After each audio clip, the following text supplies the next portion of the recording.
Periodic motion, oscillatory motion and simple harmonic motion, इन तीनों में क्या डिफरेंस है? सबसे पहले ये हमें समझना होगा इस चैप्टर को अच्छी तरह से समझने के लिए। इस वीडियो में इन तीनों में क्या एग्जैक्ट डिफरेंस है वो हम कंसेप्चुअली डिस्कस करेंगे और साथ ही साथ कुछ बेसिक डेफिनेशंस वो भी हम यहाँ पे स्टडी करेंगे। So without wasting time let us start one by one. सबसे पहले हम पीरियोडिक मोशन को डिफाइन करते हैं। जब हम फिजिक्स की स्टडी करते हैं तो बहुत सारे ऐसे मोशंस होते हैं, linear motion, translation motion, rotational motion. Okay, तो उनमें से कुछ मोशंस जो भी होते हैं वो पीरियोडिक मोशंस होते हैं। अब इन पीरियोडिक मोशन को हम कैसे डिफाइन करेंगे? तो सबसे पहले इसका बेसिक डेफिनेशन यहाँ पे देखते हैं। A motion which repeat itself, यानी एक मोशन है जिसका पाथ वो रिपीट करने वाला है। A motion which repeat itself over and over again after a regular interval of time is called periodic motion. तो इस टाइप के मोशन को हम पीरियोडिक मोशन कहेंगे। ओके, जो जब किसी भी ऑब्जेक्ट का या पार्टिकल का मोशन हो रहा है, अगर वही पाथ बार बार वो रिपीट करता है अब after regular fix interval of time, then that type of motion is called as an periodic motion।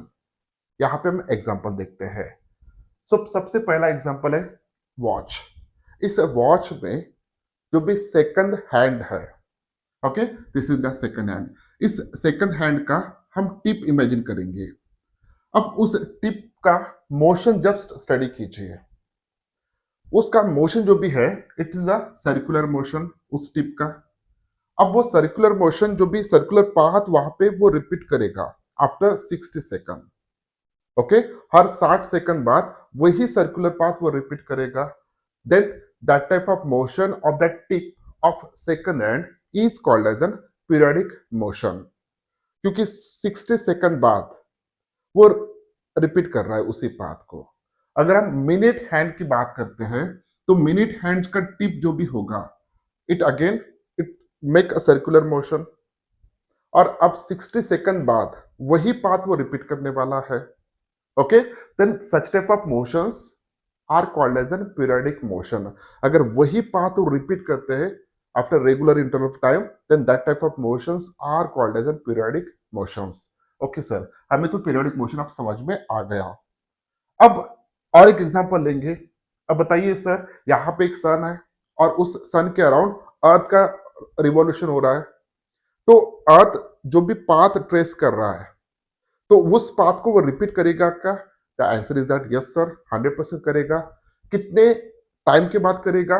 365 days के बाद करेगा। ओके, तो यहाँ पे जो भी अर्थ का रिवॉल्यूशन हो रहा है अराउंड सन, अगर यहाँ पे हम यहाँ से मोशन का स्टार्ट करते हैं तो एक रिवॉल्यूशन कंप्लीट करने के लिए उसको 365 डेज लगेंगे। उसके बाद वही पाथ वो अर्थ से ट्रेस करेगा। नेक्स्ट एग्जांपल देखते हैं हम यहाँ पे, motion of earth about it's polar axis. So about this polar axis जब उसका रोटेशन हो रहा है तो एक रोटेशन कंप्लीट करने के बाद वो और रोटेशन करेगा। तो एक रोटेशन कंप्लीट करने के लिए जो भी टाइम लग रहा है उस टाइम के बाद वो सेम रोटेशन और कर रहा है। सो this is a repetitive motion. Okay, ये सभी रिपीटेटिव मोशन है after fix interval of time, उसी पाथ पे उसका मोशन रिपीट हो रहा है। और एक एग्जांपल लेंगे हम यहाँ पे, अगर हम पेंडुलम को कंसिडर करते हैं, ओके, तो इस पेंडुलम में जो भी बॉब का मोशन है, अगेन दिस मोशन वो जो भी पाथ ट्रेस करेगा that path is like this one. तो यहां से अगर हम स्टार्ट करते हैं तो यहां तक जाएगा, फिर यहां तक जाएगा।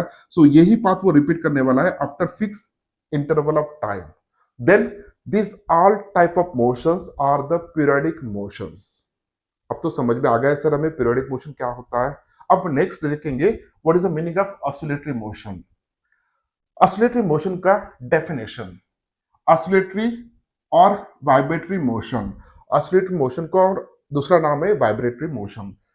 Oscillatory or vibratory motion is that motion in which a body moves to and fro or back and forth repeatedly about a fixed point is in a definite interval of time.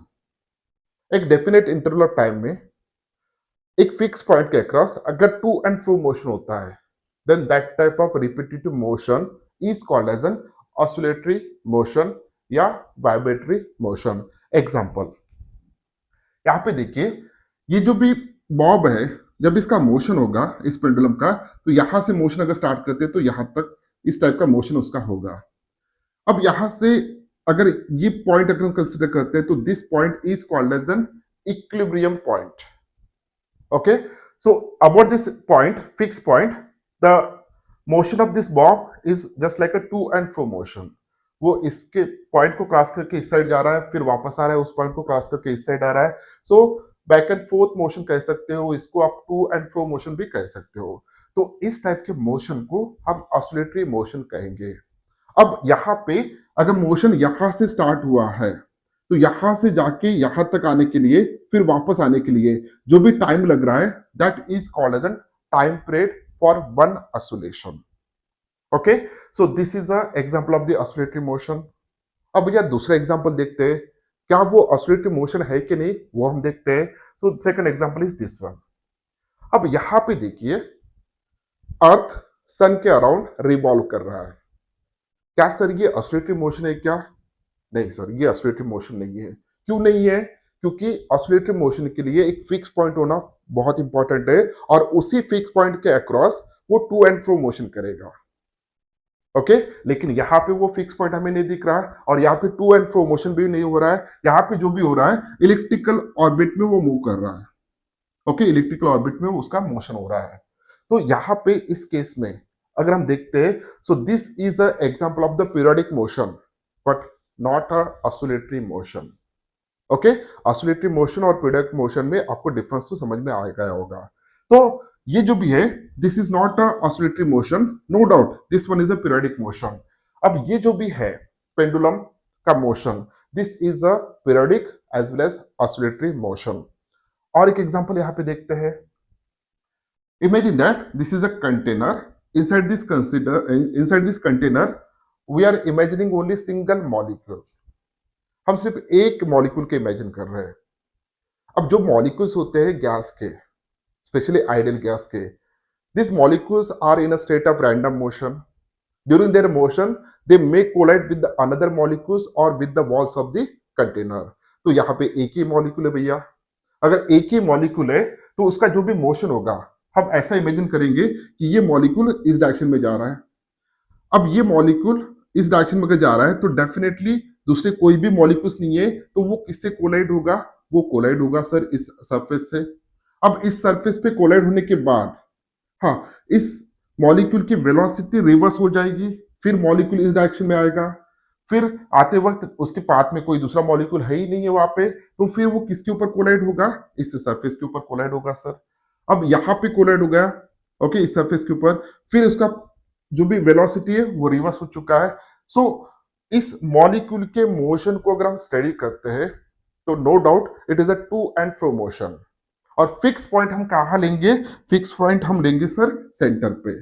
तो centre पे fix point हम consider करेंगे. सो about this fix point, the molecule just make oscillatory motion.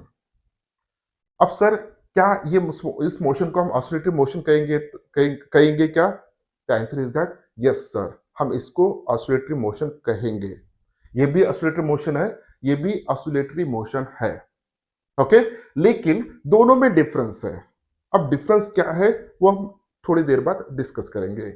लेकिन यहाँ पे this is a periodic motion, this one is a oscillatory motion, this one is a periodic motion and oscillatory motion, this one is a periodic motion but not oscillatory motion. तो अब oscillatory motion और periodic motion, इन दोनों में difference तो आपको समझ में आ गया होगा. ओके, तो अब चलते हैं, what is a which type of motion is called as an harmonic motion. अब एक नया मोशन आ रहा है, harmonic motion. What is the meaning of harmonic motion? सबसे पहले हम डेफिनेशन देखते हैं. हार्मोनिक ऑसिलेशन या हार्मोनिक मोशन या oscillation is that oscillation which can be expressed in terms of single harmonic function. which can be expressed in a single harmonic function, that is sine और cosine function.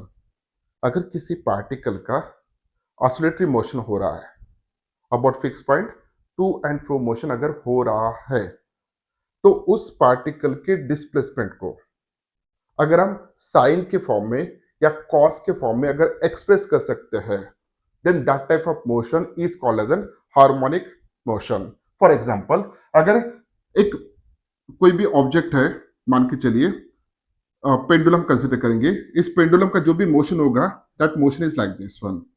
तो इस pendulum के displacement को, यानी ये main position से वो कितना डिस्प्लेसमेंट कर रहा है, बाद में डिस्प्लेसमेंट कम होगा, इस साइड डिस्प्लेसमेंट बढ़ेगा और कम होगा. अगर इस पेंडुलम के डिस्प्लेसमेंट को अगर हम y या x के फॉर्म में, x is equals to a sin omega t या x is equals to a cos omega t, either sine के फॉर्म में या कॉस के फॉर्म में उसके मोशन को अगर हम एक्सप्रेस कर सकते हैं, तो उस टाइप के मोशन को हम कहेंगे हार्मोनिक मोशन. अब भैया मोशन तो सीधा हो रहा था, अब साइन का फंक्शन तो ऐसे होता है, तो इन दोनों को कैसे हम कोरिलेट करेंगे? तो उस कोरिलेट करने के लिए और अच्छी तरह से समझने के लिए यहां पे देखिए इस पिक्चर को, पेंडुलम का यहाँ पे मोशन हो रहा है. ओके, पेंडुलम का भले ही लीनियर मोशन हो रहा है, अगर स्मॉल एम्पलीट्यूड है तो उसके मोशन को हम लीनियर मोशन कहेंगे. अगर बहुत ही लीनियर मोशन अगर हो रहा है, तो उस केस में जो भी वेव वहां पे फॉर्म हो रहा है, that wave is a sine wave और कॉस वेव. दोनों का फॉर्मेट सेम होगा, थोड़ा डिफरेंट होगा. ओके, तो यहाँ पे उसके वेव को ध्यान से देखिए कि वो जो वेव ट्रेस कर रहा है वहां पे, okay, that is called as an harmonic function. Okay, so उसके जो भी डिस्प्लेसमेंट होगा, उस डिस्प्लेसमेंट को हम यहाँ पे साइन के फॉर्म में या कॉस के फॉर्म में एक्सप्रेस कर सकते हैं. तो ऐसे मोशंस को हम यहाँ पे हार्मोनिक मोशन कहेंगे. ओके, तो ये था हार्मोनिक मोशन का डिस्कशन.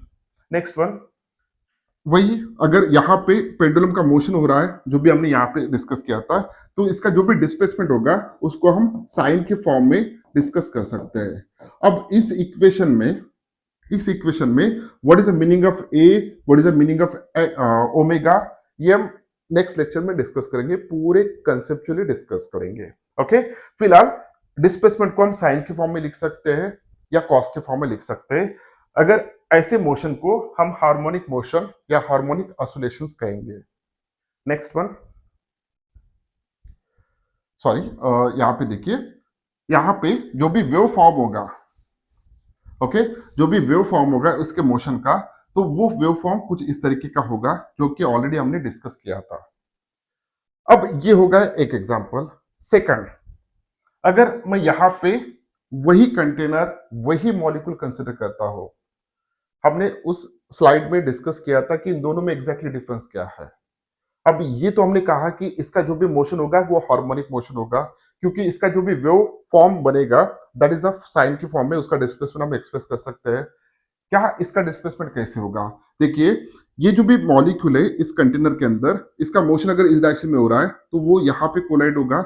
यहाँ पे कोलाइड होने के बाद उसका वेलोसिटी रिवर्स होगा, फिर वो इस सरफेस पे कोलाइड होगा, अपोजिट सरफेस पे. यहाँ पे कोलाइड होने के बाद यहाँ से फिर वेलोसिटी का रिवर्स होगा. सो इस मॉलिक्यूल का जो भी मोशन हो रहा है, टू एंड फ्रो मोशन हो रहा है. अगर टू एंड फ्रो मोशन हो रहा है तो इसको हमने ऑसिलेटरी मोशन ऑलरेडी कहा था. No doubt, to and fro motion about fix point हो रहा है, तो इसको हम ऑसिलेटरी मोशन कहेंगे. अब क्या ये मोशन हार्मोनिक मोशन है क्या? The answer is that not. क्यों नहीं? क्योंकि जो भी मॉलिक्यूल एक सरफेस पे कोलाइड होने के बाद दूसरे सरफेस की तरफ जा रहा है, तो यहां से लेके यहां तक उस मॉलिक्यूल के वेलोसिटी जो भी होता है वो कांस्टेंट होता है. फिर इस सरफेस पे कोलाइड हुआ, फिर इस साइड आया मॉलिक्यूल, फिर उसका जो भी वेलोसिटी होगा यहां से लेके यहां तक वो कांस्टेंट रहेगा. ओके, उसका एक्सेलरेशन नहीं होगा, कांस्टेंट वेलोसिटी से मूव करेगा. इस सरफेस पे कोलाइड हुआ, फिर यहां से वेलोसिटी रिवर्स होके इस साइड आ रहा है, उतनी वेलोसिटी रहेगा. ओके, उसके मोशन के बाद. लेकिन इस केस में आप ध्यान से देखते हो तो इस बॉब का जो भी वेलोसिटी है वो यहाँ पे मीन पोजीशन पे सबसे ज्यादा होगा, एक्सट्रीम पोजीशन पे सबसे कम होगा यानी जीरो होगा। यहां से लेके बॉब जब यहां तक जा रहा है तो वेलोसिटी की वैल्यू कम कम होते जा रही है, और इस एक्सट्रीम पोजीशन पे, ये एक्सट्रीम पोजीशन होता है, इस एक्सट्रीम पोजीशन पे वेलोसिटी की वैल्यू जीरो होगा। फिर बॉब पीछे आएगा, अब पीछे जब आ रहा है तो वेलोसिटी की वैल्यू बढ़ते जाएगा up to mean position. So this is a mean position, this one is a extreme position, this one is a another extreme position. Okay, तो एक्सट्रीम पोजीशन से मीन पोजीशन की तरफ जब आ रहा है तो उसकी वेलोसिटी की वैल्यू बढ़ रहा है। मीन पोजीशन पे उस बॉब का वेलोसिटी सबसे ज्यादा होगा, और फिर जब वो दूसरी तरफ एक्सट्रीम एंड पे आ रहा है तो वेलोसिटी की वैल्यू कम कम होते जाएगा। सो यहाँ पे जो भी है, अगर मोशन हम यहां से कंसिडर करते हैं इस पॉइंट से, तो जब इस साइड जा रहा है, ओके, तो उसका जो भी डिस्प्लेसमेंट हो रहा है उस डिस्प्लेसमेंट की वैल्यू यहाँ पे हम देख सकते हैं, एक्सट्रीम एंड पे पहुंच गया है। फिर एक्सट्रीम पोजीशन से और मेन पोजीशन की तरफ आ रहा है, यानी डिस्प्लेसमेंट की वैल्यू कितना हो चुका है, जीरो हो चुका है। मीन पोजीशन से फिर एक्सट्रीम एंड की तरफ आ रहा है तो डिस्प्लेसमेंट की वैल्यू नेगेटिव की तरफ बढ़ रहा है। ओके, एक्सट्रीम पोजीशन पे आ गए, फिर एक्सट्रीम पोजीशन पे और मेन पोजीशन पे आ गए, तो यहाँ पे बेटा एक ऑसिलेशन उसका कंप्लीट हो चुका है और हमारा एक साइकिल यहाँ पे फॉर्म हो चुका है, एक वेव साइकिल यहाँ पे फॉर्म हो चुका है जब इसका एक ऑसिलेशन कंप्लीट हुआ है। ओके, तो इस केस में मैं ये बता रहा था कि इस मॉलिक्यूल जो यहाँ पे इस बॉब जो ऑसिलेट कर रहा है, टू एंड फ्रो मोशन कर रहा है, उसकी वेलोसिटी उसके पाथ पे हर पॉइंट पे डिफरेंट रहेगा। ओके, लेकिन इस केस में जो भी वेलोसिटी है वो एक सरफेस से लेकर दूसरी सरफेस तक जब जा रहा है तो एक्सट्रीम पोजीशन से एक्सट्रीम पोजीशन कंसीडर करेंगे और ये मेन पोजीशन कंसीडर करेंगे। तो इस केस में वेलोसिटी कांस्टेंट है। अगर वेलोसिटी कांस्टेंट है, अगर विदाउट एक्सेलरेशन वो मूव कर रहा है, तो उसका वेव फॉर्म कैसे बनेगा, तो वेव फॉर्म कुछ इस तरीके का बनेगा। तो मान के चलिए कि ये मॉलिक्यूल मेन पोजीशन पे है, जब वो यहां तक पहुंचा फर्स्ट एक्सपेरिमेंट या इस फेस के ऊपर, तो उसकी वेलोसिटी कांस्टेंट की वजह से उसका मोशन कुछ इस तरीके का हो रहा है। यहाँ पे वेलोसिटी कांस्टेंट है, फिर यहाँ पे वेलोसिटी की वैल्यू रिवर्स हो चुका है, वेलोसिटी की वैल्यू रिवर्स हो चुका है। फिर वो मेन पोजीशन पे आया, यहाँ पे आया, यहाँ से लेके यहाँ तक, फिर मेन पोजीशन से दूसरे फेस की तरफ जा रहा है, इस फेस की तरफ, तो फिर हम ऐसे दिखा सकते हैं। फिर यहाँ पे कोलाइड हुआ, कोलाइड होने के बाद वेलोसिटी रिवर्स हो चुका है, तो वेलोसिटी रिवर्स हो चुका है, तो फिर मेन पोजीशन पे आया, फिर दूसरे फेस की तरफ आया यहाँ पे। So in this way we are getting waveform. Okay, so this waveform cannot be expressed in sine या cos के फॉर्म में हम एक्सप्रेस नहीं कर सकते। So therefore this type of motion is not a harmonic motion. No doubt this one is a periodic motion, this one is a oscillatory motion, but it is not a harmonic motion. ये जो भी है सभी test pass कर रहा है, ये periodic motion भी है, ऑसिलेटरी या वाइब्रेटरी मोशन भी है और हार्मोनिक मोशन भी है। ओके, तो आपको ये समझ में आ गया होगा कि which type of oscillatory motion is called as an harmonic oscillatory motion. So harmonic oscillations is that oscillation which can be expressed in terms of single harmonic function, that is sine और cos cosine function. तो ये था उसका basic detail. Okay, अब harmonic motion में, harmonic motions के बहुत सारे टाइप्स है, उसमें से हमें जो स्टडी करना है उस बहुत ही बेसिक लेवल का हार्मोनिक मोशन है which is called as an simple harmonic motion. बहुत ही सिंपल वाला हमें स्टडी करना है। ओके, तो सिंपल हार्मोनिक मोशन, यहाँ पे एग्जांपल देखते हैं सिंपल हार्मोनिक मोशन के। What is the meaning of harmonic motion, ये तो समझ में आ गया। बेसिक लेवल का हार्मोनिक मोशन स्टडी करना है, इसलिए हम सिंपल कंसिडर कर रहे हैं। तो यहाँ पे एक ब्लॉक है, इस ब्लॉक को हमने एक स्प्रिंग के साथ अटैच कर दिया। फिलहाल ये इसके इक्विलिब्रियम पोजीशन पे है।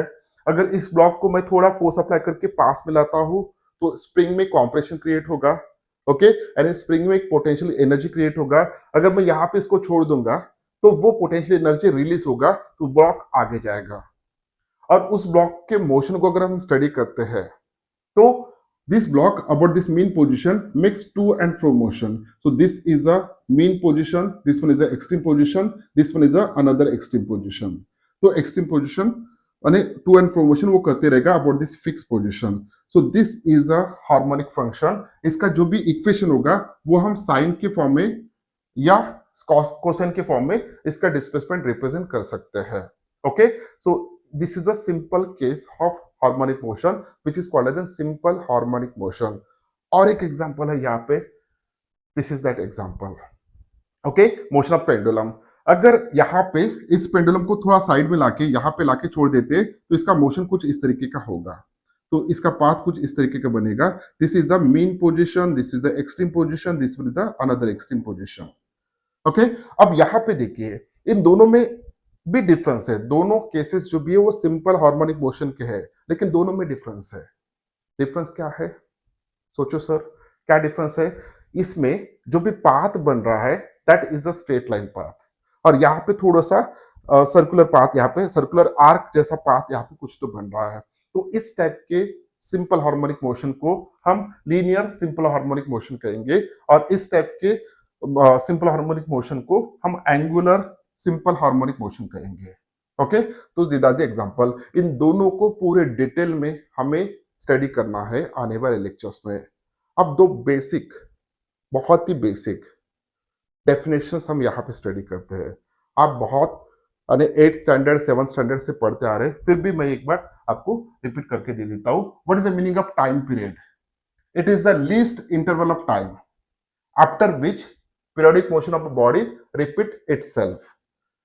यहाँ पे एग्जांपल के तौर पे वही पेंडुलम, हाँ, तो अगर मोशन यहां से मैं इमेजिन करता हूं तो फिर यहां से लेके मेन पोजीशन पे आएगा, मेन पोजीशन से एक्सट्रीम मेन पर, और एक्सट्रीम पोजीशन से फिर मेन पोजीशन तक, फिर मेन पोजीशन से जहां से शुरुआत हो वहां तक. सो यहाँ पे यहां से स्टार्ट होके यहां तक जाना, फिर वापस वहीं पे आना. तो इस टाइप इस मोशन के लिए जो भी वक्त लगेगा that is called as time period. और उसके पूरे जो कि मोशन है, एक पाथ जो भी रिपीट कर रहा है यहाँ पे, सो उस पाथ को या उसके मोशन को हम कहेंगे वन ऑसिलेशन. तो एक oscillation means what? One oscillation means what? Motion यहां से स्टार्ट हुआ, फिर एक्सट्रीमेंट पे गया, फिर वापस उसी जगह पे वापस आ गया. तो इसको हम एक ऑसिलेशन कहेंगे. एक ऑसिलेशन कंप्लीट करने के लिए उस पेंडुलम को जितना वक्त लग रहा है that time is called as an time period. बहुत ही सिंपल है. इसका यूनिट क्या होगा सर? इसका यूनिट होगा second. Next one, frequency define करना है. It is defined as the number of oscillation executed by body per second. Okay, is called as an frequency. ऐसा unit of frequency is hertz. अब यहां पे देखिए sir, यहां पे इसका अगर मोशन हो रहा है, मान के चलिए कि एक सेकंड में इसने 10 ऑसिलेशंस कंप्लीट किए एक सेकंड में, तो इसकी फ्रीक्वेंसी जो भी होगा इट्स इक्वल टू 10 हर्ट्ज. अगर एक सेकंड में वो सिर्फ 2 ऑसिलेशन कंप्लीट करता है तो उसकी फ्रीक्वेंसी 2 होगा. जितना ज्यादा ऑसिलेशंस करेगा एक सेकंड में उतना नंबर उसकी फ्रीक्वेंसी होगा. ये था डिस्कशन अबाउट पीरियोडिक मोशन, उसके बाद ऑसिलेटरी मोशन, उसके बाद हार्मोनिक मोशन. इन तीनों में क्या डिफरेंस है वो हमने पूरे कंसेप्चुअली यहाँ पे डिस्कस किया है. ओके, उसके बाद हार्मोनिक मोशन को जो बेसिक फॉर्म का हार्मोनिक मोशन हम स्टडी करने वाले हैं, it is a simple harmonic motion, वो भी हमने यहाँ पे देखा है.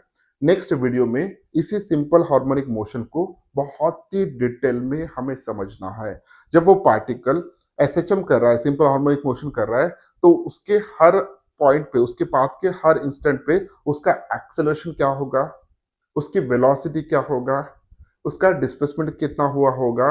Okay, in terms of phase, सभी चीजें हमें वहां पे पूरे डिटेल में नेक्स्ट वीडियो में डिस्कस करना है. उम्मीद करता हूं कि वीडियो आपको अच्छा लगा. अगर वीडियो अच्छा लगा तो इस वीडियो को अपने दोस्तों के साथ शेयर कीजिए, इस चैनल को सब्सक्राइब कीजिए. अगर वीडियो अच्छा लगा तो वीडियो को लाइक कीजिए, और जो भी कमेंट्स है वो कमेंट्स आप कमेंट सेक्शन में कर सकते हो. मिलते हैं नेक्स्ट वीडियो में, तब तक के लिए thank you very much, bye bye.